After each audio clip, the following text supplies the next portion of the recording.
¿Cómo están? Muy buenas tardes, son aproximadamente las 5 de la tarde y ya estamos en directo en sus casas con esta tertulia, con este tiempo que utilizamos en la 8 Palencia para analizar al detalle la actualidad. Hoy muy bien acompañada, como siempre, en esta mesa de debate nos acompañan José María Nieto Vigil. Muy buenas tardes, ¿cómo está José María? Encantado de estar otra vez con vosotros y mucho ánimo.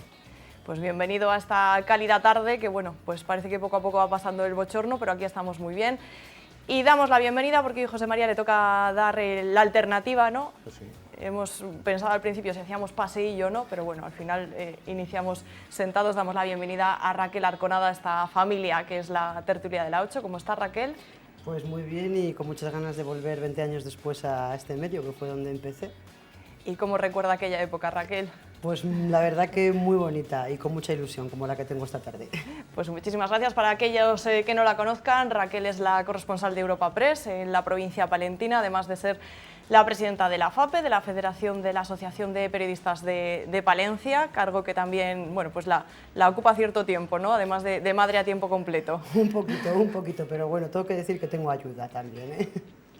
Pues nada, bienvenida Raquel, esperamos que, bueno, pues que disfrute también de este tiempo aquí en la tertulia de la 8 y comenzamos y lo hacemos mirando, que ya lo habíamos hecho en otras ocasiones, a los precios que venimos viendo, que suben y suben, pero es que no frena, es que cada vez que sale el IPC encontramos una nueva subida en los precios y además en los básicos, vamos, en cosas que no podemos renunciar. ¿Qué nos decía el IPC que salía en junio? Pues que durante mayo nos subió la vida un 11%, el producto que más ha incrementado su precio es el aceite de oliva, un 36% respecto a hace un año. La pasta casi un 28%, la harina un 25%, los huevos un 25,3% más. Y otros productos como el pan y el café también han sufrido las consecuencias de la inflación, aumentando un 12%. Bueno, pues seguro que lo han notado a la hora de hacer la compra. La hizo también nuestra compañera Marta Cañas, se asomó al mercado municipal de Abastos para ver cómo llevamos esto de salir con la cesta cada vez más vacía. Nos preparamos para hacer la compra, pero esta vez no preparamos la lista, sino la cartera. Pues en todo, se ha subido todo. Empecemos por lo básico, el pan. La Fabiola 90 céntimos y ahora está a €1 de un panadero y a 1,15 de otro panadero. Si pasamos por la carnicería, Parece que se han mantenido un poco al alza, por supuesto, pero bueno, parece que se ha estabilizado un poco la subida. si todavía no saben qué hacer para comer, olvídense del salmón. El salmón se ha disparado de precio porque viene de Noruega y es doble transporte, es ferry, es transporte por carretera. El calamar ha subido muchísimo. Aunque eso sí, la fruta mantiene sus precios respecto al año pasado. Veo que el precio del año pasado a la buena fruta es el mismo precio. Quitando las cerezas, que quizá puede ser que el año pasado la buena cereza valía 6 euros, ahora está a 8 euros, 8,50. El precio de la luz y del combustible está llegando a máximos que hacen insostenible esta situación. Yo creo que entienden que no es que lo ganemos nosotros, sino que el incremento del precio es debido a los mayores costes del producto. Que si estás trabajando tiene que ser para el final de mes por lo menos cubrir gastos y llevarte un sueldecillo a casa, vamos, es lo que pretendemos todo el mundo que trabaja. La cuerda está cada vez más tensa y los carros cada vez más vacíos. Pues sube, se encarece la vida, José María, no lo decimos nosotros, lo dice el índice de precios al consumo y seguro que lo nota usted en su día a día. Así es, aquí se ha referido el 11% a los alimentos, aunque es verdad que la media en general es el 8,7%. Una subida que se refiere al último dato del mes de mayo. El mes anterior había habido una subida inferior, pero durante el mes de abril ha subido un 0,8%. La inflación acumulada es un 4,1%.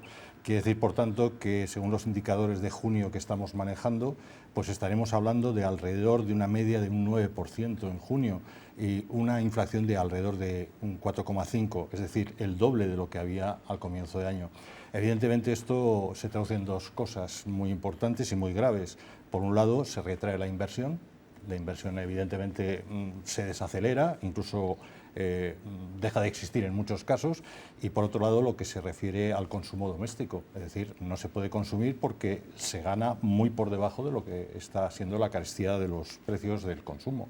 En definitiva, con menos sueldo, proporcionalmente en relación a los precios, pues tenemos que afrontar el día a día, ¿eh? El consumo energético, evidentemente, es una de las poderosas razones que ha provocado esta inflación, pero lo cierto es que se augura un segundo semestre de año bastante complicado.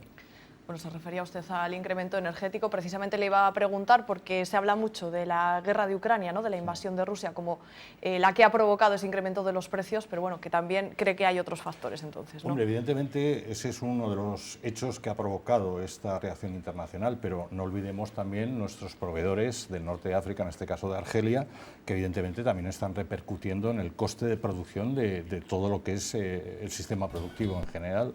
Al final, todo se encarece a consecuencia que en origen los precios de los productos, las materias primas, los procesos de transformación, los transportes, están generando como resultado pues una carestía que se hace insufrible para muchos millones de familias españolas. No olvidemos que bueno, pues 2 millones de familias españolas, según Cáritas Diocesana, están afrontando una situación de no poder llegar a final de mes, con un empobrecimiento paulatino y con una pobreza relativa en aumento. Es decir, que estamos afrontando pues una situación que, de prolongarse en el tiempo, todavía tendrá mucho más impacto negativo en la actividad económica en general y en el consumo en particular. Raquel, ¿cómo vive usted esa subida de precios que refleja, como hemos visto, y cómo ha matizado también José María el IPC? Pues la verdad que es que hace un año ibas a hacer la compra y a lo mejor con 20 euros más o menos podías llenar la cesta, ¿no? Y ahora pues con el doble ves que no la llenas y que miras el ticket y dices, pero ¿qué he comprado? Y estamos hablando, tú te referías antes a productos normales, no estamos hablando de un solomillo de marisco, estamos pagando el aceite de oliva, la harina, la pasta, que no parecía que la pasta siempre ha sido esa comida de zafarrancho, ¿no? de económica y asequible, y lo estamos pagando a unos precios increíbles. Y como bien decía mi compañero, ya también en el caso de la luz, de la falta de materia prima, es un problema no de ahora, es que yo creo que ahora estamos empezando a verlo. Es que de aquí a unos años vamos a tener un serio problema de materias primas, del trigo, la cebada, la legumbre, que es lo más normal, lo que se ha comido en Castilla desde hace muchos años. Entonces, creo que tenemos un problema muy serio y muy importante y que no queremos o no sabemos abordarlo, yo no lo sé. Se acabará teniendo que tratar, ¿no? Estallará todo.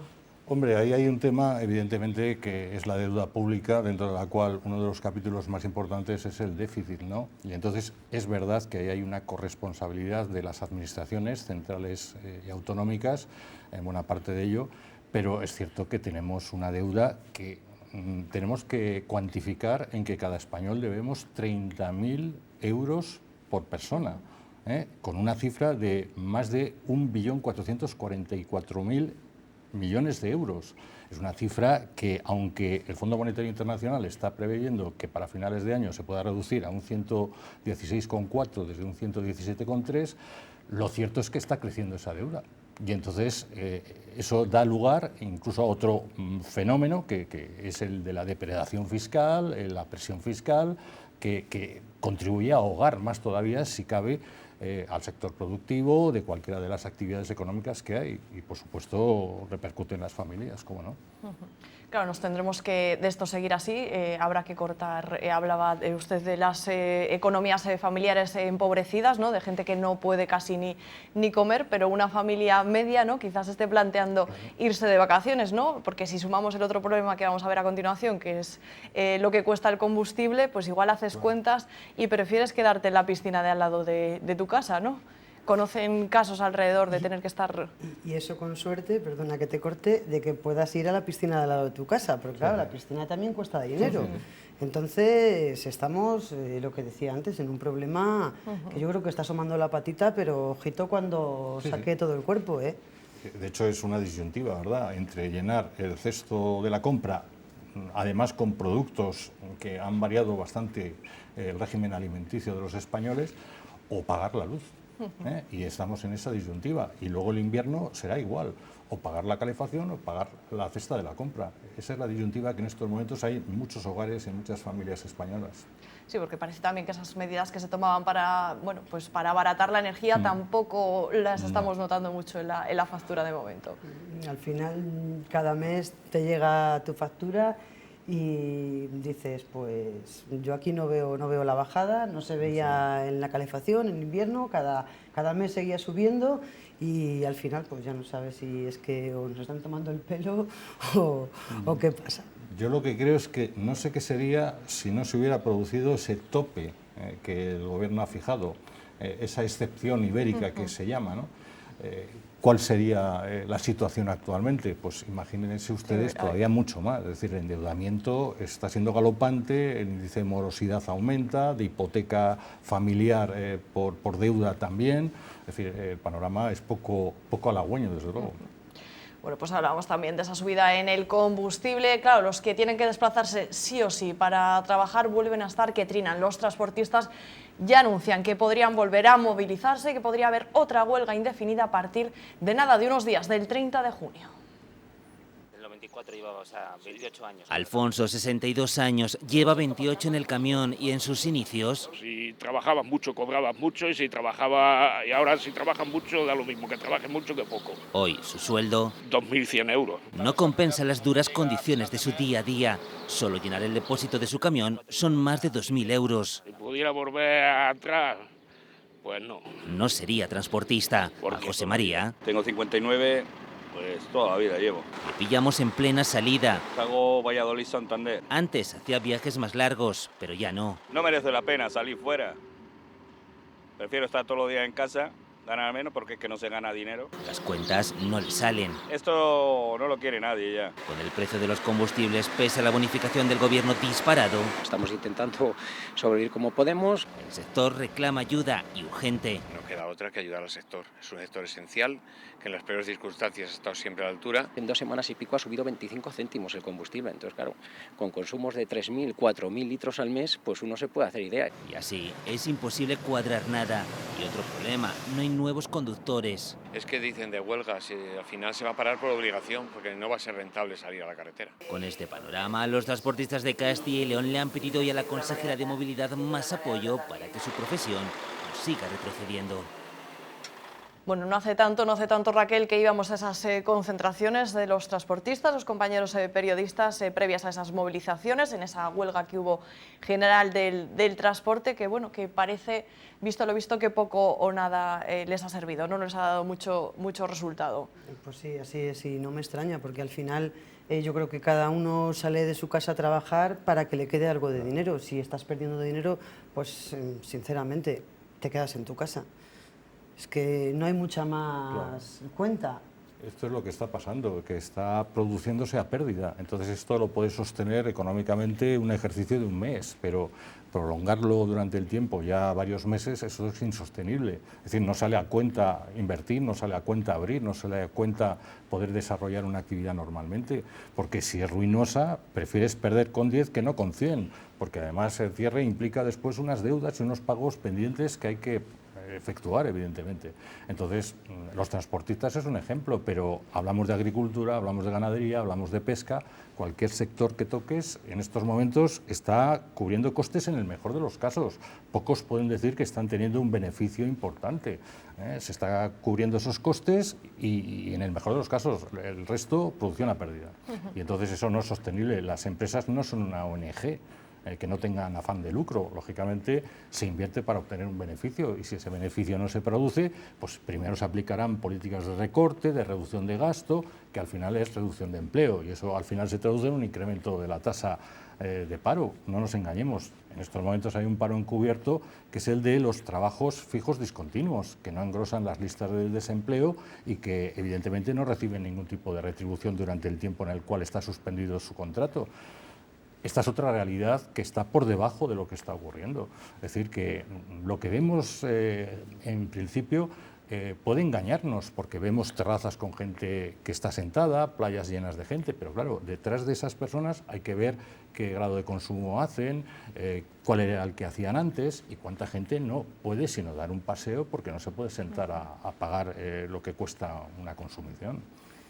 A raíz de lo que decía José María del gasto en agricultores, nos decía hace 2 días, creo, o ayer, no recuerdo bien, el presidente regional de Asaja, don Naciano Dujo, que estuvo aquí en una rueda de prensa, que costaba llenar el tractor 100 euros al día y la cosechadora 600. Yo me imagino esos pobres agricultores que ahora se van a poner a recoger el cereal y pues que tienen que llenar todos los días el tractor y la cosechadora. Y es que estaban, no sé si nos decía que subía, o sea, como 3 veces más había subido el precio de lo que gastaban hace un año. Sí.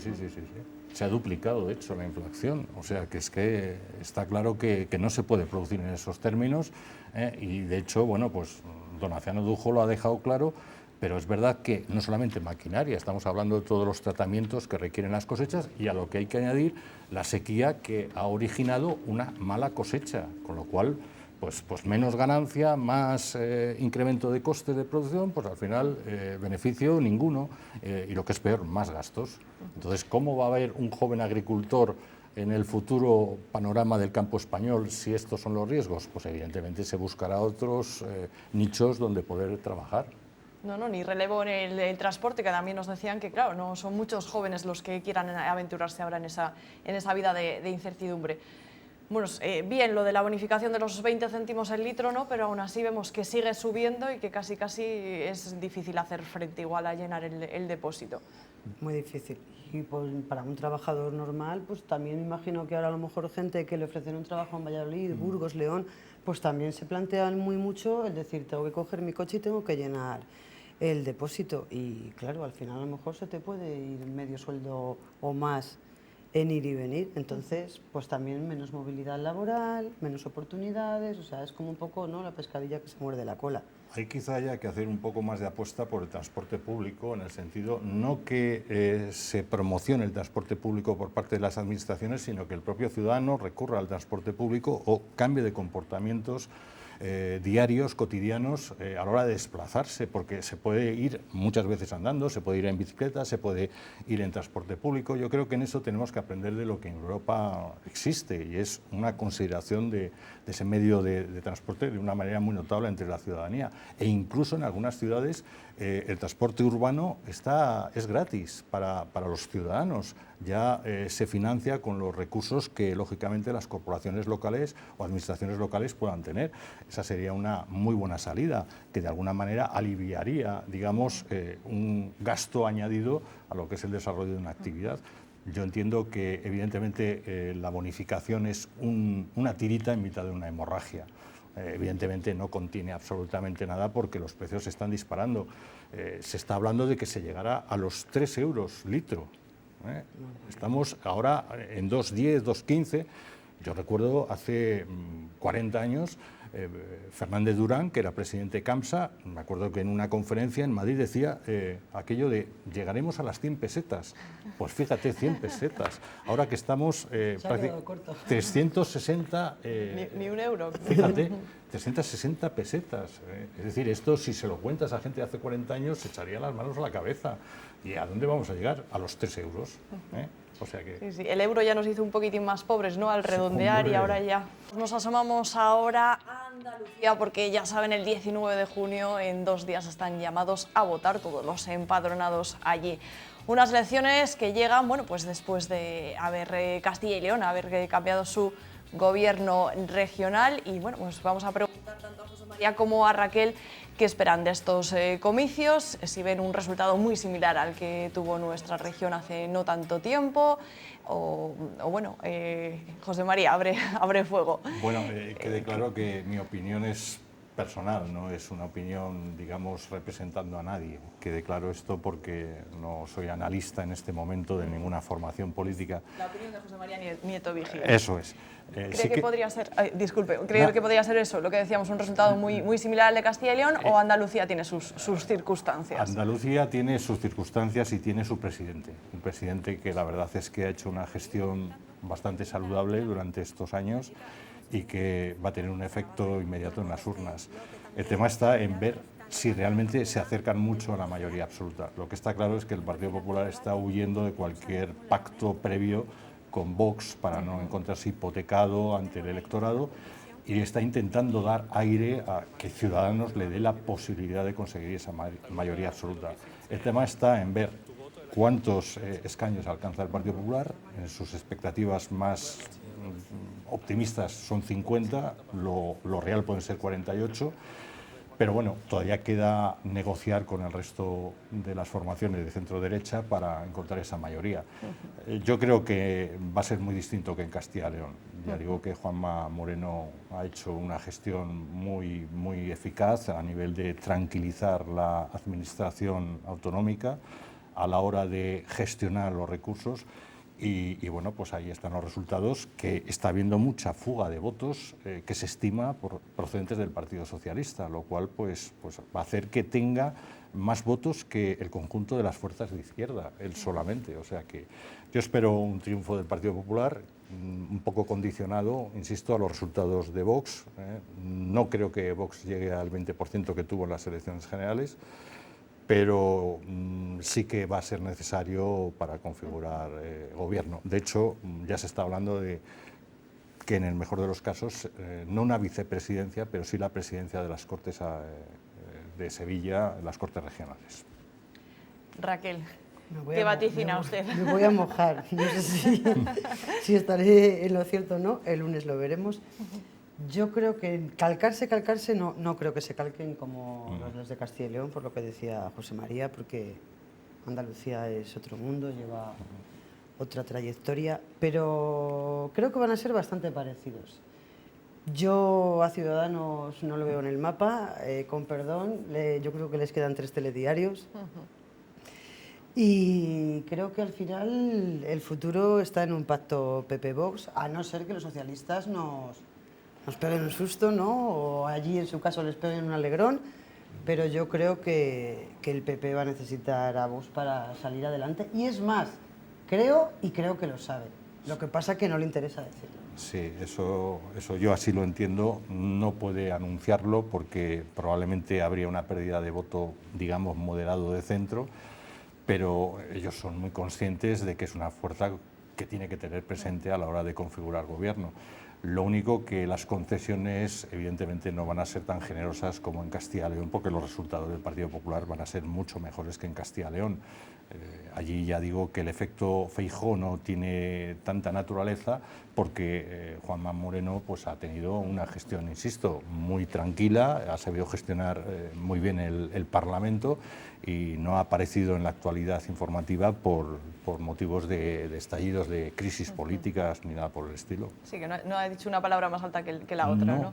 Es muy correcto, es decir, ha aprendido muy bien el guión de no perder el sitio toreando, como buen andaluz que es, arrimándose lo justo, toreando con derecha e izquierda y, en fin, no perdiendo la hechura y la estampa. Eso es lo que ha hecho. Es curioso cómo ha dado la vuelta al panorama político de esta región, ¿no? Que ha sido un feudo socialista históricamente, ¿no? Una de sus zonas más consolidadas.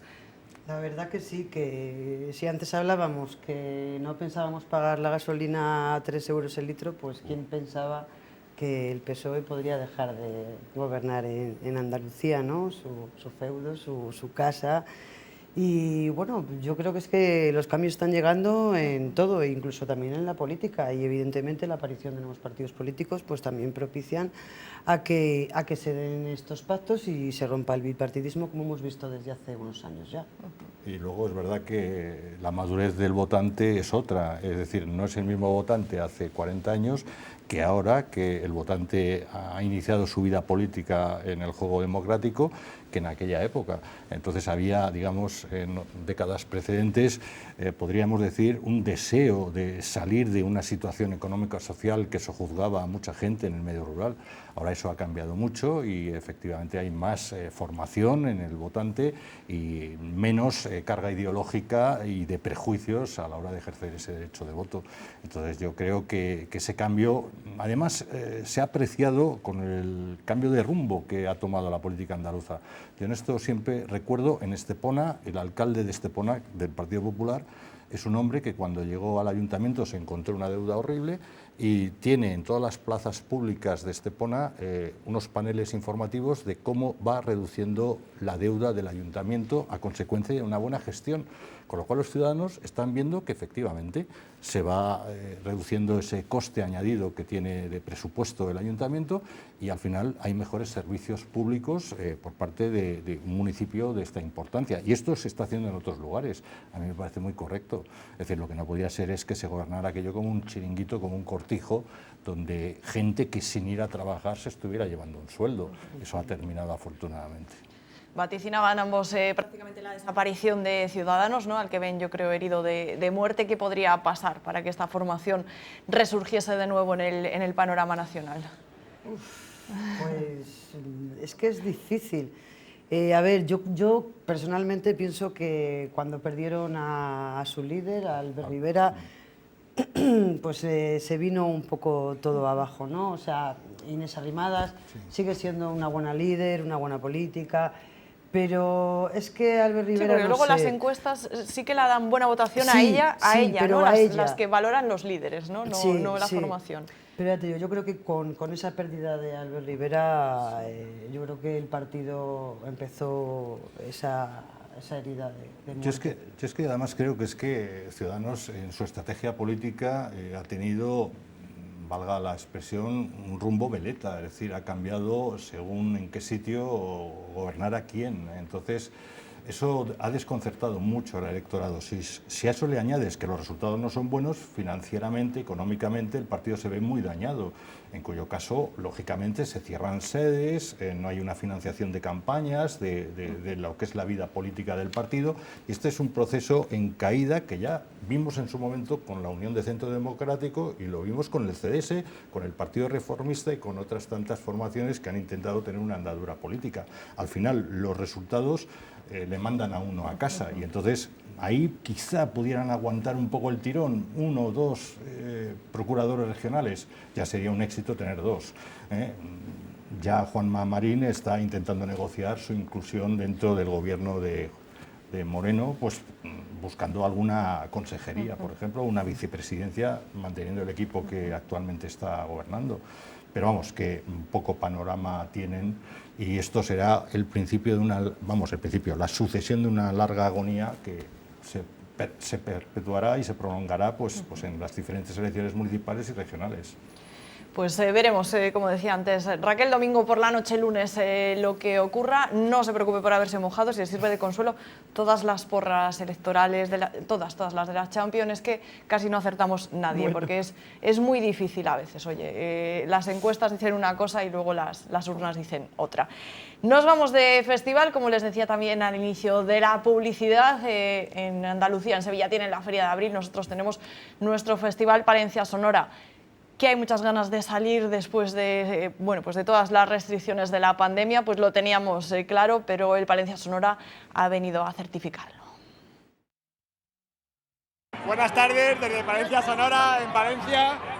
Bienvenidos, esto es Castilla y León Televisión. De este micro pasaron a este otro. El Palencia Sonora volvía a su ambiente más festivalero tras 2 años de adaptación a la crisis sanitaria y en el recinto todos coincidían.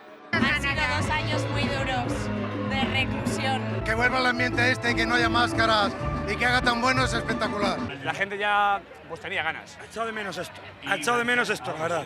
Por fin volvían las camisas de colores. Somos modelo único y exclusivo.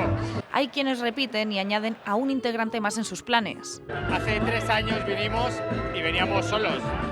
Ha pasado la pandemia y mira lo que traemos, para que vaya aprendiendo de lo bueno. Y quienes buscan compañía para la siguiente edición. Estoy intentando iniciarla en este mundo, a ver si ella me trae luego en silla de ruedas. Cuando ya sea mayor, la traigo yo de pequeña y ella me traerá de mayor. Los puntos fuertes de este festival, además del cartel. No tienen nada que envidiarle a los mejores festivales que hay en España, es muy barato, no hay colas, que es un punto muy importante. Puntos fuertes que hacen que esta edición supere los números de 2019. Creemos que se han superado las cifras prepandemia, pero no solo en el recinto, que es importante, es lo fundamental, sino también en las calles de la capital palentina. La sensación que nos ha trasladado toda la gente es que Palencia era una fiesta constante. Y aunque algunos se arrancan y siguen el camino de quienes pisan este escenario, Todos mis amigos se llaman Cayetano, Cayetano, Cayetano. Mira que te digo que si está viva la llama del amor, crece y no mengua, arde que te arde, no remines que tú sabes que te doy. tendrán que esperar a la siguiente edición para volver a disfrutar del fin de semana más sonoro. Ambientazo, ambientazo el que se vivía en el recinto del Sotillo y el que se vivía también en la ciudad. Yo era de esas también que iba haciendo cantera para que cuando sea mayor también me lleven. Raquel, José María, ¿cómo vivieron el ambiente ese fin de semana en Palencia? Bueno, pues yo tengo que confesar que lo he vivido por redes porque, como bien sabes, me ha tocado estar en tierras aragonesas representarnos a los periodistas. Pero bueno, lo que me han ¿Quieres contado... hacerles un llamamiento para que en años sí, posteriores por favor, no te que me cambien solapen, un poco la Claro, fecha, hombre, porque un poquito. yo quiero estar en Palencia Sonora, porque la verdad que es un gusto ver cómo estaba el Sotillo, ver a la gente implicada. Me han hablado que ha sido, si no el mejor de los mejores, Palencia Sonora. Qué gusto da eso también, ver, ¿no?, cómo se juntan las generaciones, no que solo vayan los padres, sino que vayan los padres, los hijos, incluso si quieren ir los abuelos, que vayan los abuelos. Es maravilloso para una ciudad como Palencia, porque al final los hoteles llenos, los bares llenos, y además un ambiente bueno, eso sí que me lo han comentado, policías, asistentes, un buen rollo, o sea, ningún problema. Entonces, yo creo que larga vida al Palencia Sonora y que dure muchísimos años más. José María, no sé si le pilló usted en la ciudad y cómo Sí. vivió el ambiente de esos 4 días. Lo que no se me verá nunca es con la camisa de flores ni intentando dar un paseo o un baile inadecuado, digamos. Pero sí que es verdad que hay que felicitar primero a los organizadores. David Frechilla, de verdad que es una persona que se vuelca en cuerpo y alma porque el festival salga adelante.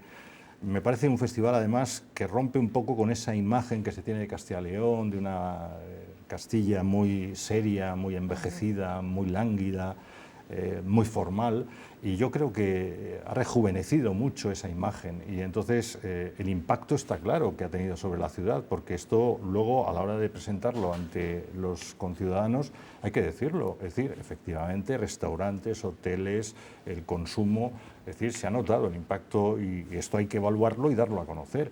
Entonces, espero que el futuro sea, si cabe, mejor, que es difícil, porque además en el circuito de festivales de música moderna, contemporánea a nivel nacional, ya Palencia ha encontrado su sitio y su prestigio. Es decir, que ya viene gente desde muy lejos a ver las actuaciones, que son de magnífica calidad. Actuaciones que en cualquier otra ciudad un coste de entrada podría ser 20, 30 euros perfectamente alguno de esos grupos o formaciones que han venido.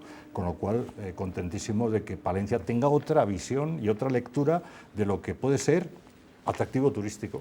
La importancia de nuestro festival, nos lo vamos a apropiar todos, ¿no?, del Palencia Sonora, de esa importancia para la economía, para el turismo, y bueno, pues hay que seguir presumiendo, ¿no?, para que siga siendo un motor económico para la ciudad. Pues sí, y sobre todo para demostrar que desde aquí, desde Palencia, se pueden hacer cosas muy buenas y festivales como esto, ¿no?, porque estábamos hablando ahora de fuera, de Madrid. Pero es que no hace falta irse a Madrid para hacer un festival. David y sus compañeros lo han demostrado. Empezaron con un pequeño festival y ahora han crecido, bueno, de una manera impresionante. Entonces, entonces Marta Domínguez, ahí ¿no?, luego la estamos. Yutera, luego el Fíjate, Sotillo. y se pueden hacer cosas desde Palencia, ¿por qué no? Y además cosas buenas, tenemos grandes profesionales. Y además para gente joven, que es que antes decíamos lo de la población envejecida y lo de la demanda por parte de un público de una edad madura, pero es que esto es una buena oportunidad y oferta para la gente joven. Y además han invertido la situación en que antes tenían que ir a buscar las bandas, ahora son las propias bandas musicales las que se están ofreciendo a consecuencia de un trabajo bien hecho de años anteriores. Es decir, quieren estar en el cartel.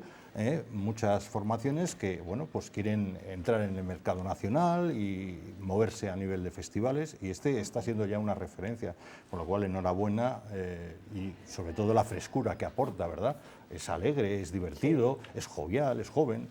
Oye, qué buena idea también hace unos años. Bueno, pues no todos los conciertos en el recinto, no todos los conciertos de pago, vamos a poner escenarios por la ciudad, conciertos gratuitos, esos vermús sonoros. Bueno, pues para que Palencia sepa que hay algo en la ciudad que se está celebrando y que el ambiente se contagie por toda la ciudad. La verdad que fue una iniciativa muy buena y yo creo que muchos, entre las que me incluyo, nos enganchamos al festival a raíz de esos vermús y de esas actividades para niños. O sea, al final vas a ver eso, un concierto, un vermú con amigos, con los niños. Ves que es un tipo de música que, aunque no es la que suelo escuchar a lo mejor a diario, pero que también te puede gustar y que es una música entretenida y buena. Y yo fue así como me enganché y al año siguiente dije, bueno, pues este año será mi primer Palencia Sonora y así fue. O sea, que al final también ahí enganchan y arrastran al público. Así es, así es. Pues si me permiten un segundo, abro la prensa de hoy, Diario Palentino, página 5 de opinión, y el columnista José María Nieto Vigil nos dice: ayer la bella desconocida, hoy la bella reconocida, y a partir de la inauguración de la magnífica exposición Renacer, sin lugar a dudas deberá ser la bella distinguida. Me alegro por una parte de no haberlo leído esta mañana porque tengo cierta tendencia a la empatía, entonces igual a la hora de redactar pues ya me hubiese salido copiarle, ¿no? Pero bueno, magnífica columna en homenaje a esa exposición Renacer. ¿Qué les ha parecido? Que sé que ambos han tenido la oportunidad de visitarla. Raquel, usted con ese pase previo de la prensa, ¿no?, que hicieron ayer por la tarde. Sí, hay veces que ese periodista tiene cosas buenas. Normalmente no es así, pero en este caso sí. Ayer por la tarde pudimos disfrutar de ese pase previo y la verdad que quedé impresionada como todos los compañeros. Han hecho una labor y un trabajo impresionante, de verdad, de cambiar la cara a la catedral, y tanto que en algún momento yo miraba alrededor y no me podía creer que estaba dentro de la catedral de Palencia. Entonces yo, vamos, otra vez dar la enhorabuena a la diócesis, a instituciones, colaboradores, a la asociación del centenario de la catedral, a todos los que han participado, porque la verdad que es magnífica la exposición, la forma como la han integrado en la catedral, cómo la han modernizado, y no quiero contar mucho más para que la gente se anime a ir a verla. José María. Pero está muy bien el decir una cosa que ha sido declarada una exposición extraordinaria de interés público, es decir, que tiene un cartel para el interés generalizado a nivel nacional muy importante. Yo decía que estamos en el nivel de bella reconocida, afortunadamente hemos ido dejando atrás la bella desconocida, pero para mí todavía hay que subir un peldaño, que es la bella distinguida. Porque es verdad que quien no conozca la catedral, y no hace falta venir de lejos, porque muchos palentinos no conocen la catedral, han pasado en el mejor de los casos por los alrededores, o algunos que se han adentrado en ella apenas han podido ver parte de la magnitud que tiene el templo en su interior, pues se van a encontrar una exposición magnífica, con unas piezas no solamente de la propia catedral que han salido a la luz y que han sido exhibidas por primera vez, pongo por caso los azulejos preciosos que hay en el banco del retablo mayor, que vamos, tienen una calidad reconocida a nivel nacional, sino que hay un montón de piezas que han llegado procedentes de colecciones y de diócesis como la de Toledo, como la de Burgos, como la de Segovia. La verdad es que además, ahora que se habla tanto de lo que es los refugios climatológicos, uno puede disfrutar de arte en unas condiciones ambientales excepcionales, de un frescor, ¿verdad? Que se agradece un montón, porque además no es aire acondicionado, es la atmósfera ambiente que habitualmente allí se encuentra. Y entonces el que no conozca la catedral y vea el marco en el que se desarrolla la exposición, se queda con las ganas de querer ver la catedral sin la exposición, que para mí sigue siendo tan bella como lo pueda ser ahora con esta exposición tan magnífica que hay. Bueno, la bella distinguida, me ha gustado muchísimo, José María, lo voy a hacer mío. Vamos a ver si les parece algunas de las imágenes de esa exposición que tuvimos la oportunidad de grabar ayer en ese pase previo para la prensa. Con 700 años no todos tenemos la opción de renacer. La catedral tiene que renacer y tiene que que volver a mostrarse de otra manera. Y le ayudan a volver a la vida el Greco, Pedro Berruguete o Victorio Macho. El Salvador del Greco de la Catedral de Toledo, junto al Salvador de Pedro Berruguete del Museo de Sano, que procede de Frechilla, vamos también a poder contemplar el Salvador de Pedro Berruguete del Museo Goya. Exponer la propia catedral, complementada con obras de gran importancia, unas de la propia catedral y otras que vienen de fuera. Y en vez de ocultar las huellas del paso del tiempo, las muestra orgullosa. Desde finales del siglo XVIII, en 1790 y algo, se colocó un zócalo de madera que ocultaba la azulejería en época del obispo Mollinedo. Y se abre a nuevas concepciones del arte. Acceder a espacios que normalmente no se accede. Poder ver cosas de cerca cuando normalmente las estás viendo de lejos. La llamaron Bella Desconocida y ahora como Bella Reconocida resurge sobre su historia. 160 obras para un renacimiento palentino que pueden descubrir hasta diciembre. Bueno, pues tan solo unas pinceladas, pero merece la pena y mucho verla. Hablaban antes de la labor de muchísima gente, también al frente veíamos a José Luis Calvo y a Ignacio Vela al frente de esta exposición. José María, que decía usted que a partir de diciembre que se acaba van a seguir con actividades en la catedral. Claro, porque la exposición lamentablemente termina el 11 de diciembre, pero la catedral sigue estando ahí. Y entonces, bueno, pues al menos ciertos colectivos culturales, entre ellos el nuestro, tenemos la idea de promover su conocimiento, divulgarlo, darlo a conocer. Vamos a hacer una catedral que es mueble, en el sentido que vamos a llevarla a diferentes provincias presentando la catedral, nuestra asociación, vamos a ir a Madrid, vamos a ir a Valladolid a diferentes foros. Es decir, que vamos a seguir indagando en lo que es el conocimiento de lo que es la catedral. Y hay una actividad que está ya bastante enfocada para el mes de enero, que será la visita a lugares inaccesibles o escondidos o desconocidos de la catedral, a la que invitaremos a los medios de comunicación pues para que se dé esa difusión que merece. Raquel. Me chivan por el pinganillo, que esto no se ha dicho, es además una exposición 100% accesible, porque está habilitada con rampas, y una persona en silla de ruedas puede hacer perfectamente todo el recorrido. Y bueno, también yo creo, así voy a pegar un poco un tironcillo de orejas, yo creo que hoy Palencia, con esta exposición, merecía haber tenido a alguien fuerte del gobierno y a alguien fuerte de la Casa Real, que espero que vengan. Desde aquí les invito, como además, que fuera yo José aquí... María, que habíamos conseguido lo de ser una exposición de interés, ¿no? Que, claro, que eso lo concede el gobierno central, vamos. Me ha faltado esa presencia que nos hubiese dado todavía mucho más apoyo, mucha más grandeza y mucha más difusión. Se han hecho gestiones, es verdad que ha venido la directora general de museos, pero no es suficiente. Digamos que esperemos a que la clausura pues sea un acto de relumbrón. Sabemos que ha habido contactos con la Casa Real, invitando a su participación en el acto inaugural, pero lo cierto es que efectivamente ha faltado un relieve nacional que hubiera llevado nuestra catedral a los informativos a nivel nacional. Es una ocasión, digamos, que hemos podido desaprovechar en ese sentido. La representación a nivel regional muy bien, la representación local también muy bien, pero es verdad que tenemos que crecer hacia afuera. Bueno, de aquí a diciembre quedan muchos meses y ojalá pueda venir alguien a hacer una visita que dé ese empaque necesario, una exposición que realmente lo merece, ¿no? Porque la verdad es que yo creo que desde las edades del hombre, pero hablo de las del 90, no hemos tenido nada similar, ¿no? Nada que se pueda comparar. Sí, es verdad, porque bueno, estuvimos en Aguilar, las tenemos en Carrión, pero es verdad que aquí en Palencia es verdad que hacía mucho que no notaba yo ese ambiente cultural festivo para bien, ¿no? O sea, de verdad que a mí esta mañana me hacía ilusión y cuando he llegado a casa y he escrito mi crónica me sentía orgullosa de poder transmitir al resto de España o del mundo lo que se hace en mi tierra, la verdad. Claro que sí. Bueno, pues no se lo pierdan y pidan esa visita guiada además, porque guiada yo creo que se disfruta en este caso muchísimo más. Pues José María, Raquel, solo nos queda agradecerles su presencia esta tarde. ¿Qué tal, Raquel, esta alternativa? Como en casa. Una vez pasada la primera frase, sí, ¿no? Ya... Pero muy bien, muy bien. Volveré si me dejáis.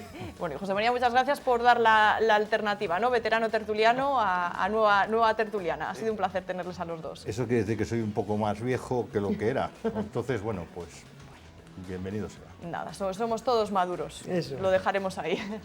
Pues muchísimas gracias, buen fin de semana, y a todos ustedes lo mismo. Les esperamos la semana que viene con la programación habitual aquí en La 8 Palencia. Hasta entonces.